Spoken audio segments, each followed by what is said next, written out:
my stepdaughter said, "You're not my real father. You have no right to tell me what to do." Then her mom said, "If you want to control someone, just have your own kids." This was after years of trying to have kids with her, but she refused. The next morning, the unexpected happened. I will tell you everything. First, if you enjoy these kinds of stories, support us by subscribing to this channel. Click on the like button and tell us where you are watching us from in the comments section. Now let me tell you how everything unfolded. I didn't grow up dreaming of being a father, but the first time I held my wife's daughter's hand, something inside me shifted. Her name was Tessa, 7 years old, moody as hell, with these big brown eyes that made you feel like you owed her an apology the minute you walked into a room. When I started dating her mother, Naomi, I knew they came as a package deal. And honestly, I didn't mind. I liked the idea of stepping into something already formed and finding a way to belong. I thought love meant adapting. I thought love meant patience. And I had both, plenty of both, at least in the beginning.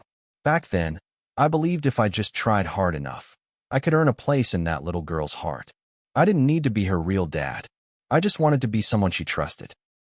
Naomi and I got married after 2 years of dating, and by then, I was already paying for after-school care, piano lessons, and the occasional emergency room visit. When she fell off her bike and scraped her chin, it was me holding the gauze to her face, whispering, "You're okay, sweetheart." When she had nightmares, it was me rubbing her back while Naomi slept through it. I wasn't a stand-in.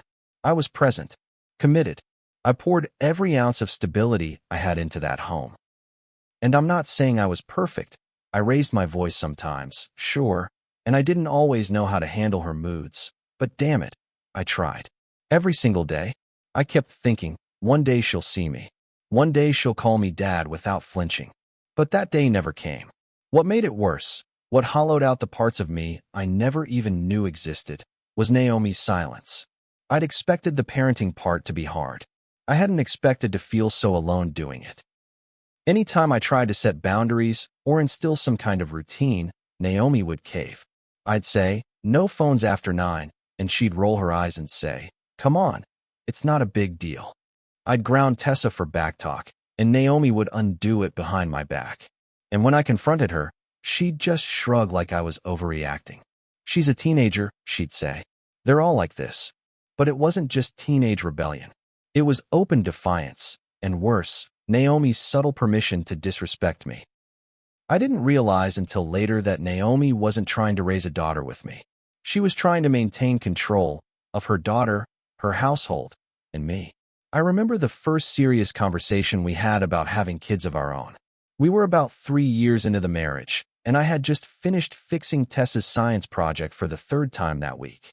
Naomi was sitting on the couch scrolling through her phone, not even looking up when I said, "I think I want to try for a baby." Her thumb paused for half a second before she answered with, "We've already got a handful." No discussion, no curiosity about why I wanted that. Just a dead-end reply, like I'd asked her to do the dishes. I didn't press it right away. I gave it time. I thought maybe she just wasn't ready. But the months turned into years, and every time I brought it up, she shut it down. She never gave me a real reason. Just vague comments about timing, money, stress.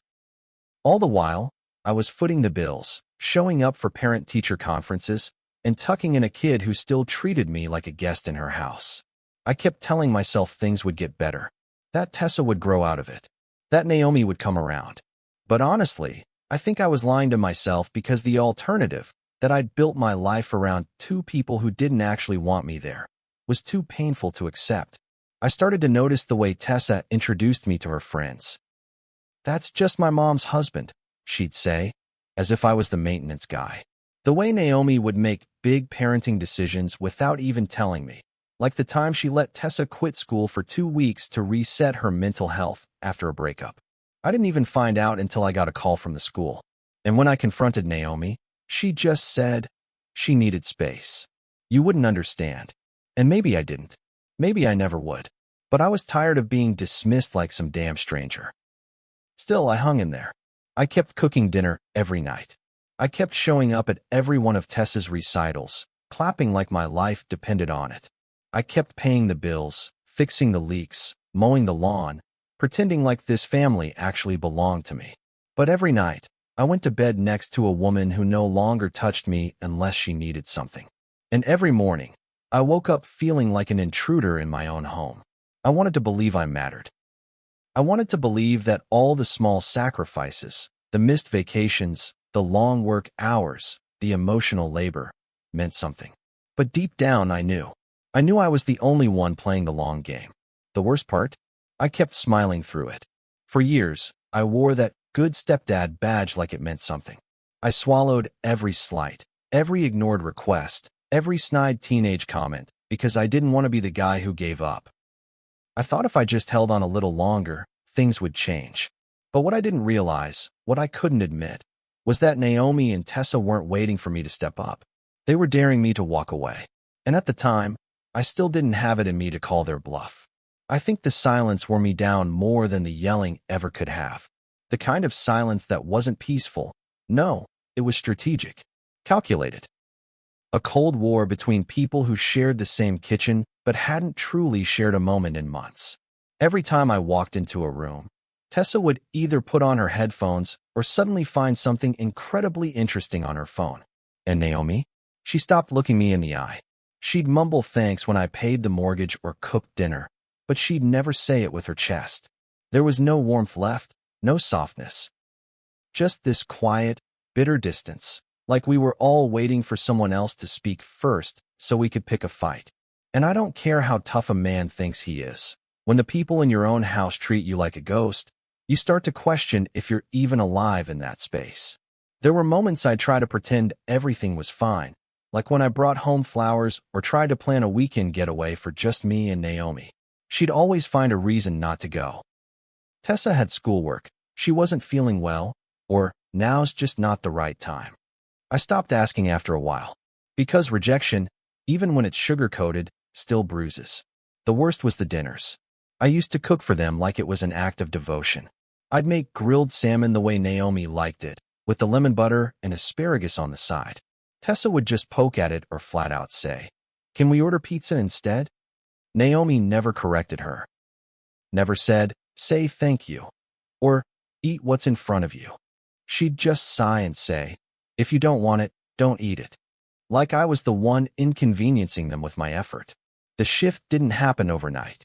It crept in like mold under drywall, quiet, slow, and toxic. Tessa became more and more dismissive. She'd leave her clothes all over the living room, blast music late at night, curse under her breath when I asked her to clean up. When I finally raised my voice one night after she called me just the guy who lives here, Naomi stepped in like I was the one causing problems. "She's expressing herself," she said. "She's not being disrespectful, she's just being a teenager." I remember standing there, dishes still in my hands, watching the two of them defend each other like I was some outsider who didn't belong. That's when it hit me. I wasn't her husband anymore. I was the help. A man who paid for things and took up space, but whose voice didn't carry weight in his own damn home. And the thing is, I wasn't trying to be some authoritarian figure. I wasn't out here demanding loyalty or obedience. I just wanted basic respect. I wanted to be included in conversations, to have a say in decisions that affected all of us. But every time I tried, it was like shouting into a void. Naomi started keeping things from me, appointments, bills, even family events. I found out her sister had visited from out of town only after seeing a photo on social media. When I asked her why she didn't tell me, she just shrugged and said, "You've been so busy lately, I didn't think you'd care." That right there, that casual dismissal, was worse than an outright lie. It meant she no longer saw me as someone who mattered, just background noise in the life she'd curated around her and her daughter. One evening, I came home late after a brutal shift and found Tessa's boyfriend sitting on the couch, shoes on the coffee table, holding a beer. A beer. He was 17. I looked at Naomi like, "Are you serious?" And she had the nerve to say, "He's more respectful than you've been lately." I felt something snap in me then. Not rage, not even sadness. Just this numbness, like I was watching someone else's life unfold and I was just there to witness it. I didn't yell. I didn't throw the kid out. I just walked past them, into my room, and closed the door. I stared at the ceiling for hours that night, wondering how I'd gotten here. How I went from dreaming of a family to feeling like a stranger under my own roof. There was one night, not long after that, when I actually rehearsed leaving. I got as far as packing a duffel bag and checking hotel prices on my phone. But then I thought about my dog, Buster, an old mutt who followed me around like I was the sun. And I thought about how I'd probably never see him again if I left. Naomi had already made it clear that everything under that roof belonged to her. The house, the furniture, even the life we'd built. So I unpacked the bag, told myself I'd wait a little longer, that maybe things would change. But deep down, I knew better. Things weren't going to change. I just didn't want to admit I was too scared to go. But fear has a funny way of turning into resentment when it festers long enough. I stopped engaging, stopped trying. I'd come home, eat in silence, and head straight to bed. Some nights I slept on the couch just to avoid the cold shoulder. I started spending more time at work, picking up extra shifts just to stay out of the house. The silence that once hurt me now became my shield. I stopped offering advice, stopped suggesting family outings. If they didn't want me involved, fine. I'd give them exactly what they seemed to want, distance. But even as I pulled away, something inside me started to boil. A slow, simmering fury that I didn't yet know what to do with. All I knew was that something had to give. And soon. It happened on a Sunday evening, the kind of day that already felt heavy before anything went wrong. The weather was gray, the air thick with that damp, itchy kind of stillness that made the house feel even more suffocating. I'd spent the whole afternoon fixing the damn dishwasher that Tessa had somehow broken again. Another unspoken expectation I was supposed to fulfill without gratitude or acknowledgement. Naomi was in the living room, glued to her phone as usual, and Tessa was upstairs blasting music loud enough to rattle the cabinets. I didn't even bother asking her to turn it down. I knew what I'd get, a sigh, an eye roll, maybe a sarcastic, "God, you're so dramatic." So I waited. I waited until dinner was ready, until I'd called them down twice, and then finally, they shuffled into the kitchen like it was a chore just to sit across from me. Tessa picked at her food with that same detached boredom she always carried now, like everything I did was beneath her. Naomi didn't even fake a smile anymore, just stared at her plate like I wasn't there. I don't remember what I said that lit the match, something about putting her phone away at the table. That was it. A simple, reasonable request. And Tessa, without missing a beat, without even looking up, said it. "You're not my real father. You have no right to tell me what to do."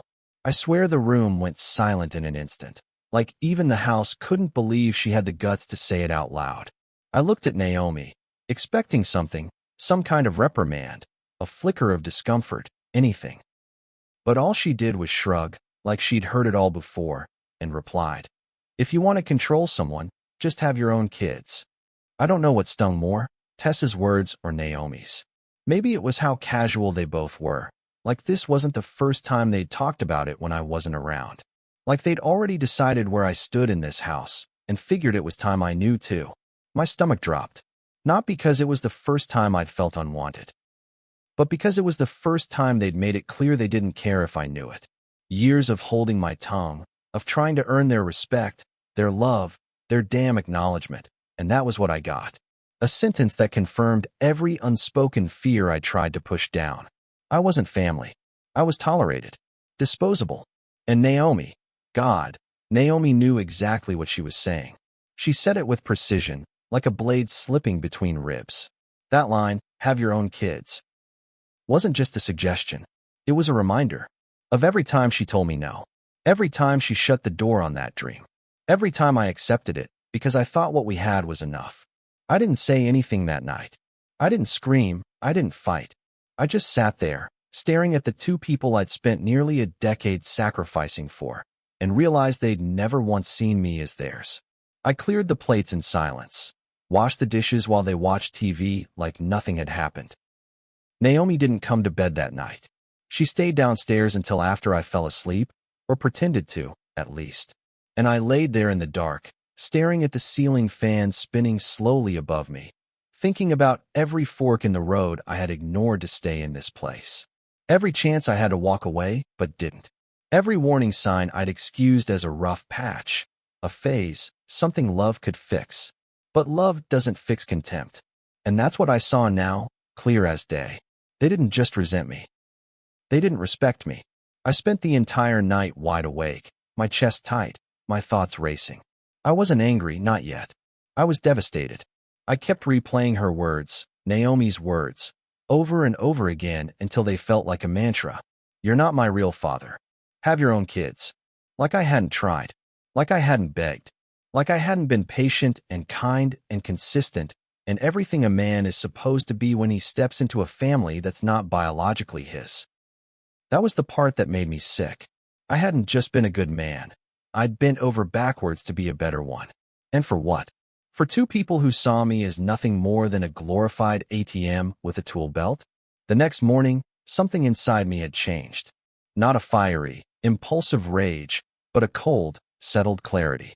The kind that only comes after you've been gutted so thoroughly, there's nothing left to protect. I didn't wake them up with a fight. I didn't throw things or shout. I just waited. Waited until they came downstairs and saw their bags packed neatly by the front door. Naomi blinked, confused. What's this? She asked. And I said it plainly. You're leaving. Both of you. Tessa scoffed, rolled her eyes like I was joking. Naomi tried to laugh it off, said, Don't be ridiculous. But I wasn't playing anymore.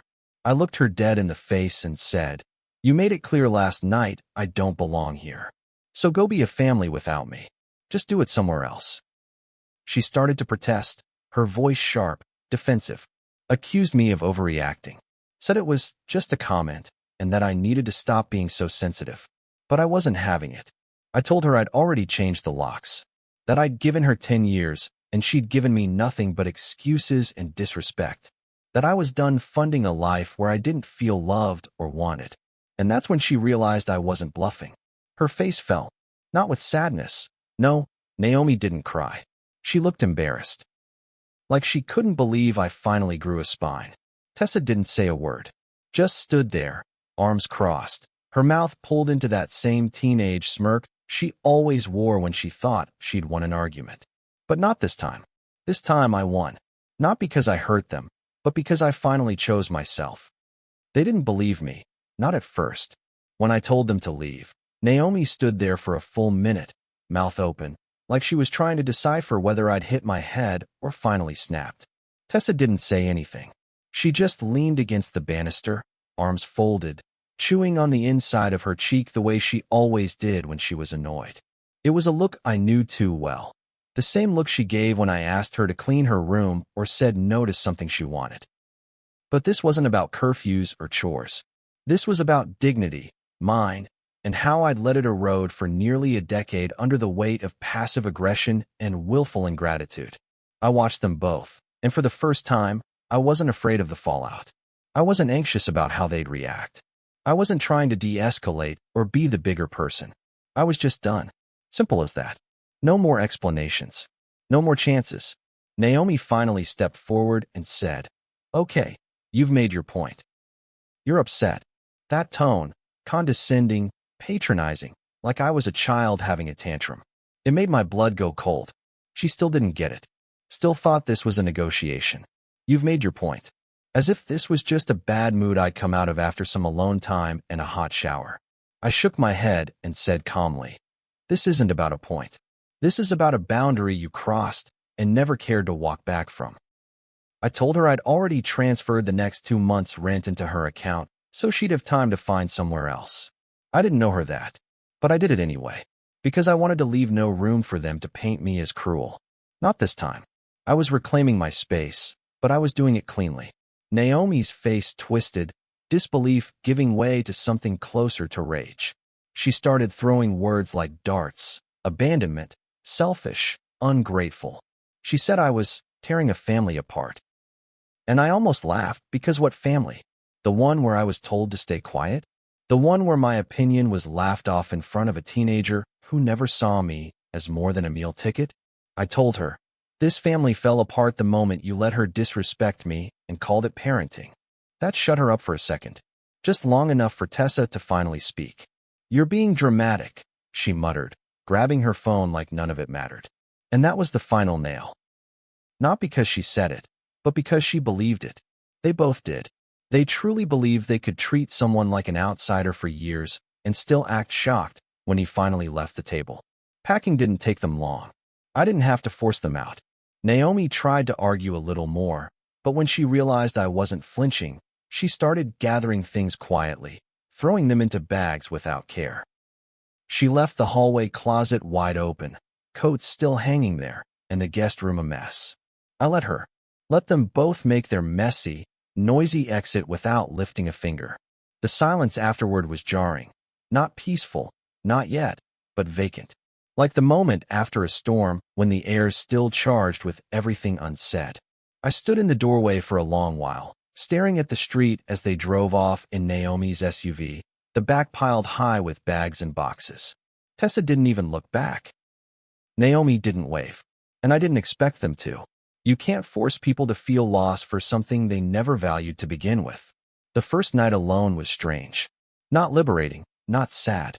Just unfamiliar. Like waking up in a hotel that looks like your room but smells different. I slept with the door open, a habit I hadn't had since I was a kid, and every creak of the floorboards felt louder than it should have. But I didn't regret it, not even a little. The emptiness was better than the resentment. The quiet was better than their noise. I made myself a drink, sat on the back porch with Buster curled up at my feet, and just breathed. Really breathed. The kind of breath you don't realize you've been holding for years. I didn't know what the future looked like, but for the first time in a long while, I wasn't afraid of it. I didn't need to be needed anymore. I needed to be respected.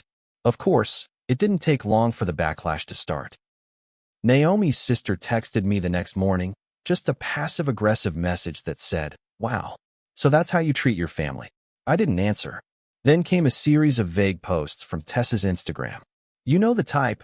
Black backgrounds with white text like, "Some people are only around when it benefits them," and "Blood doesn't make you family, loyalty does." I didn't comment. Didn't even open them past the preview. I knew what they were doing. Trying to cast me as the villain in a story they never let me write a single chapter in. But I wasn't playing that role anymore. They could tell whatever version of events made them feel better. I had nothing to prove. A few days later, Naomi left a voicemail. Her voice was calm. Too calm, like she was trying to sound civil while still twisting the knife. She said she was disappointed in me, that I'd given up on something real, that if I had any decency, I'd apologize. For the sake of closure, if nothing else. I listened to the whole thing, then deleted it. No response, because what she didn't realize was that I wasn't just done with the relationship, I was done with the cycle. The cycle of being guilt, manipulated, then expected to forget it all when the dust settled. I wasn't coming back this time. Not even for closure. Closure is what people demand when they're not ready to take accountability. And I had already taken all of mine. I started making changes immediately. Got the locks rekeyed. Donated the clothes and makeup Naomi had left in the bathroom. Took down the family photos and replaced them with art I actually liked. Abstract, cold, quiet. It felt like a reset. Like peeling off layers of someone else's expectations until I found the shape of my own life underneath. Friends started reaching out, some curious, some concerned. I told them the truth. I'd spent 10 years trying to be part of a family that never wanted me in the first place. And when I finally realized that, I did the only thing I could do. I let them go, and then I let myself begin again. I knew they wouldn't go quietly. People like Naomi don't just leave a man's life. They try to rewrite their role in it on the way out. It started with the small things. A mutual friend unfollowed me on Facebook. Someone from Naomi's yoga class, who barely knew me outside of the occasional polite smile at barbecues, left a comment on one of my photos that read, "Hope karma treats you how you treated your family." I didn't even know how to respond to that, mostly because I didn't know what version of the story they'd heard. I imagined Naomi sitting at a coffee shop, feigning heartbreak, spinning the narrative with just enough half-truths to make me sound cold and unhinged. I could hear the lines in my head. He just snapped. I was always walking on eggshells. He never accepted my daughter. That last one would sting the worst, not because it was true, but because it was the story she always wanted people to believe. That I was too harsh, too strict, too much of a man to raise a daughter that wasn't his. But it wasn't just her. Tessa joined in too, subtly at first, posting cryptic TikToks and sad-eyed selfies with captions like, "Trust is earned, not given." Teenage angst dressed up as wisdom. And of course, her friends lapped it up. Heart emojis, words of encouragement, and more than a few comments about men who try to play dad and then dip. I didn't argue. I didn't post my side. That was the hardest part, knowing that silence would be mistaken for guilt. But I wasn't playing defense anymore. I wasn't going to get dragged into an online tug-of-war over a house I paid for and a family that resented me. Let them talk. Let them twist. I was done managing optics just to make people comfortable. Still, it wore on me. More than I expected. The way people I'd known for years suddenly grew distant. Invitations stopped coming. Messages slowed down. And it wasn't just strangers. Even my own cousin called to ask, "Hey man, what really happened? Naomi said you kicked them out without warning." That pissed me off more than anything. That he believed I was the kind of man who'd snap on a woman and a child with no cause, no build-up, no provocation. But I guess that's how it goes. When men draw boundaries, especially with women and children involved, they're branded cruel, selfish, abusive even. No one wants to hear about the years of emotional erosion that led to that boundary. They just want to know why the man walked away and when he's going to apologize for it. It was a week after the fallout that I got a call from someone I hadn't expected, Marisol, Naomi's younger sister. We hadn't spoken much outside of holidays, but I always liked her. She was sharp, observant, not one for small talk. When I picked up the phone, she didn't waste time. "I just want you to know," she said. "I get it." That was it. No pleasantries, no preamble. Just those 4 words, and my chest damn near collapsed under the weight of the relief I didn't know I was holding. I sat down on the couch, the same one Naomi used to hog the corner of like it was a throne, and asked, "Get what?" Marisol sighed, long and low. "I know how Naomi can be. I love her. She's my sister, but she never wanted a partner. She wanted a provider she could control, and she never really saw how much you gave." I didn't say anything, just sat there, stunned, nodding into the silence like she could see me. She told me about the times Naomi had vented to the family, twisting things to make herself the martyr. How she never mentioned how long I'd waited to have a child with her. How she left out the part where I was the one doing school drop-offs, covering bills, fixing appliances. "She told our mom you were cold," Marisol said. "But I saw the way you looked at Tessa. You tried." That word, tried, meant more than she knew. Because trying is all I ever did. And no one ever acknowledged it. Until now. I thanked her, genuinely. And she said, "Don't thank me. Just don't let them make you feel crazy for doing what you needed to do." Then she hung up. And just like that, I felt a little less alone in my own damn story. That night, I finally let myself feel everything. The anger, the grief, the bizarre sense of freedom tangled up in guilt. I poured myself a drink, bourbon, something I hadn't touched in a while, and sat outside with Buster again, staring at the fence I'd spent 2 weekends building for a family that never once thanked me for it. And I cried. Not loud, not desperate. Just a slow, quiet release of everything I'd held in for years. All the swallowed frustrations, the unseen sacrifices, the unspoken disrespect. It wasn't just about being kicked down. It was about never being seen at all. I cried for the man I'd been trying to be, and the years I'd spent convincing myself that was enough. Over the next few days, something shifted. I stopped checking their social media. Stopped opening messages from people who didn't care enough to ask for my side. I started sleeping better, deeper. The kind of sleep that comes when your nervous system finally stops bracing for impact. I rearranged the living room. Bought a new coffee table. Threw out the old curtains Naomi had insisted on keeping even though I hated them. These weren't big moves, but they felt like declarations. I wasn't erasing the past. I was reclaiming the space it had poisoned. Every small change was a reminder. This was mine now. My home. My peace. I even started seeing someone.